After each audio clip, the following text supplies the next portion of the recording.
Құрметті ұстаздар, оқушылар, түлектер және ата-аналар. Сіздерді оқу жылының аяқталуымен шын жүректен құттықтаймын. Биыл білім беру тарихында алғаш рет оқу кезеңі 31 мамырда аяқталып отыр. Педагогтердің, оқушылардың, ата-аналардың бірлесе қолдауының арқасында біз оқу жылын табысты аяқтадық. Білім сапасын жақсарту қажеттілігінен туындаған бұл өзгерісті түсіністікпен қабылдап, шыдамдылық пен қолдау танытқан әрбір мұғалімге, оқушыға және ата-анаға шын жүректен алғыс білдіремін. Биылғы мектеп бітіру салтанаты балаларды қорғау күнімен тұспа-тұс келді. Бала отбасының, қоғамның, мемлекеттің ең қымбаттысы, болашағымыздың үкілі үміті.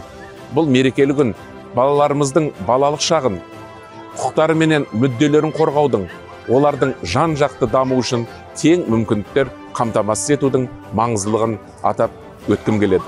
Қымбатты оқушылар, сіздерді осы оқу жылында білімде, спортта, өнерде, шығармашылықта жетістіктерге қол жеткіздіңіздер.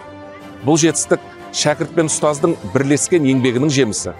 Сондықтан бүгінгі жақсы лебіз бен құттықтаулар да ұстаздар үшін арналады.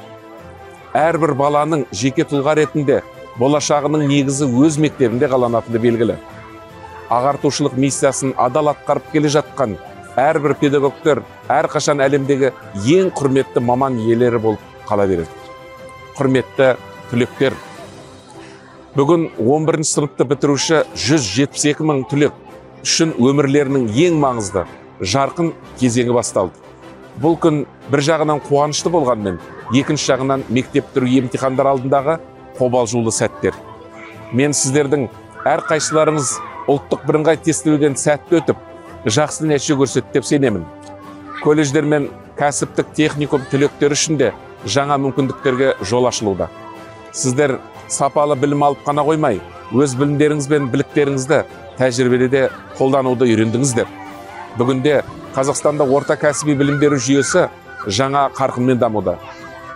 Оқу процесіне болашақ жұмыс берушілерді тарту арқылы кадр даярлаудың тиімділігін арттыруға қол жеткізілді.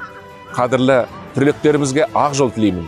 Сіздер еліміздің ұлттық дәстүрлерін, тарихи және мәдени құндылықтарын қастерлеп, оның ғасырларға аманатталуына жауапты болатын, тәуелсіз Қазақстанның игілігі үшін еңбек ететін саналы ұрпақ болады деп сенім артамын. Емтихандарды сәтті тапсыруларыңызға және барлық мақсаттарыңыздың орындалуына шын жүректен тілектеспін.